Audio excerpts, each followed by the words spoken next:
Ayan guys, ito ang negosyo ng aking tiyuin. Aking kasing edad na tiyuin. Ayan meron siyang 60 panel.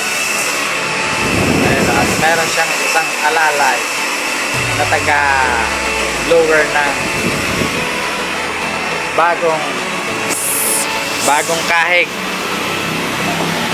Ayan guys,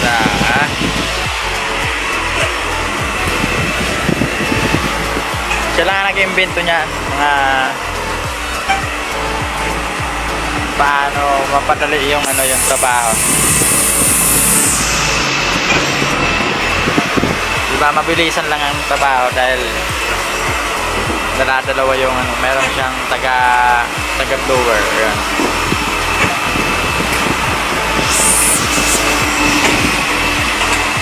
Ilang segundo yan? Ilang segundo yan, boy? Ilang segundo? 2 seconds.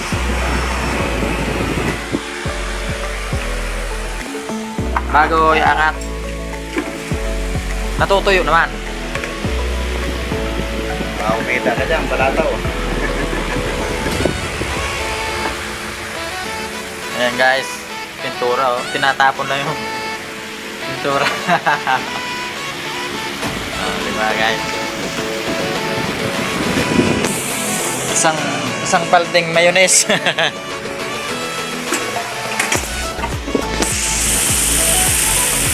Kala nyo lang simple lang, pero makibraso yan guys.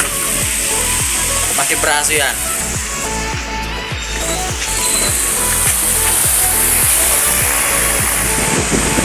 Pagdating dito, salpukan sila. Masikip yung masikip yung space natin. Ayan, 2 seconds angat. 2 seconds angat kasi para hindi siya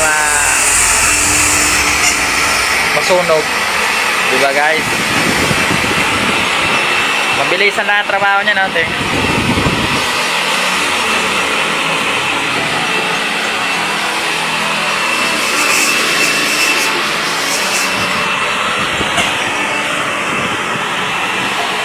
Ayan guys, mayroon pa sa taas na stock. Titirahin pa nila yan nasa taas. Yan ang kwenta, parang stockan nila ng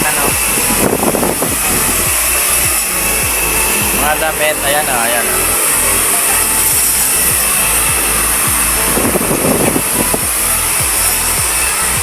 So mayroon naman ditong electric fan. Ayan, para hindi siya masyado mainit.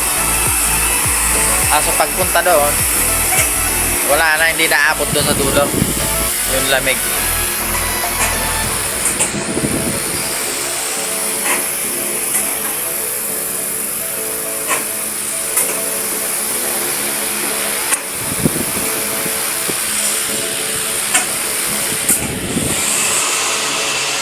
Diba guys, mabilis lang ang proseso.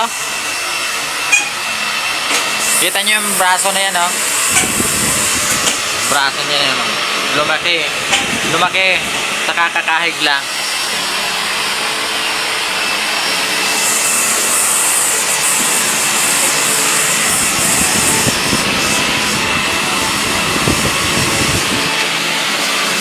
Bale ilang yan patong?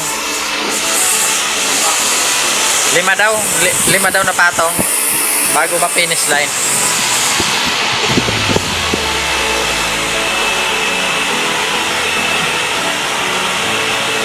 Yan pa siguro yung nun.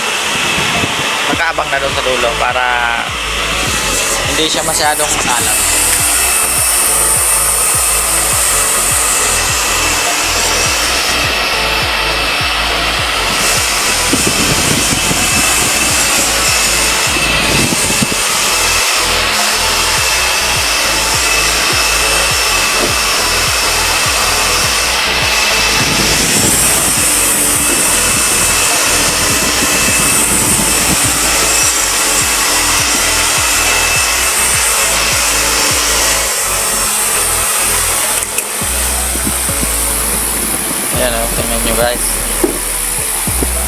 simple lang tingnan mo yan. Pero makibraso yan guys. Oh.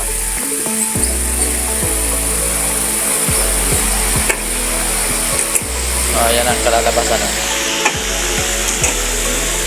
Pulidong.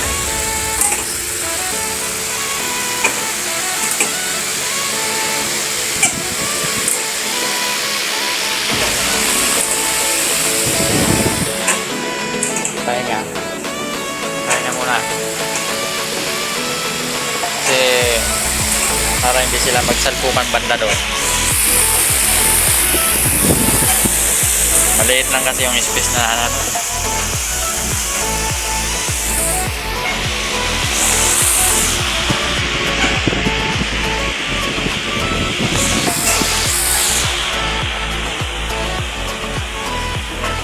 Ang ganda na ito, mayroon pa sa taas ano? Gagawa pa ba sa taas? Ha? Tahiyan sa taas? Ayos ah. Tahiyan pala yung sa taas. Nakabang na ano. Gagawin tahiyan pala.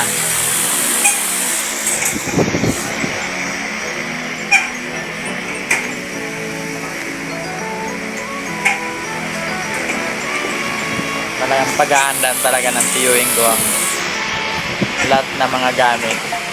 Paunti-untian niya hanggang sa umangat ng umangat.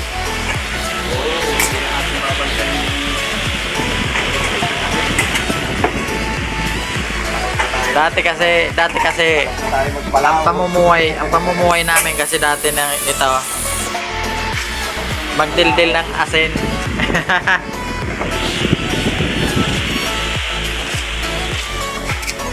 Ang kwento namin dati taga-dildil ng asin. May labang namin.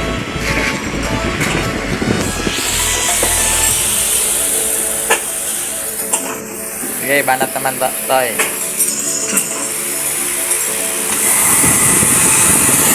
Yan guys, so para nabili ng konti so mayroon din yan.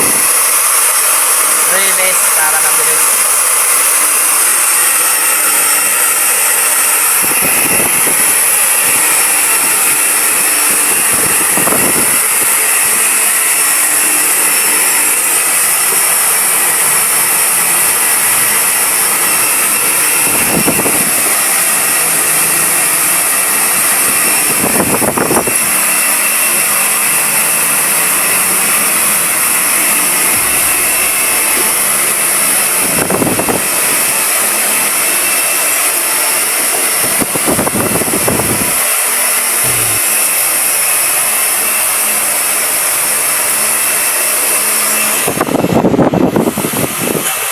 Guys, babosh.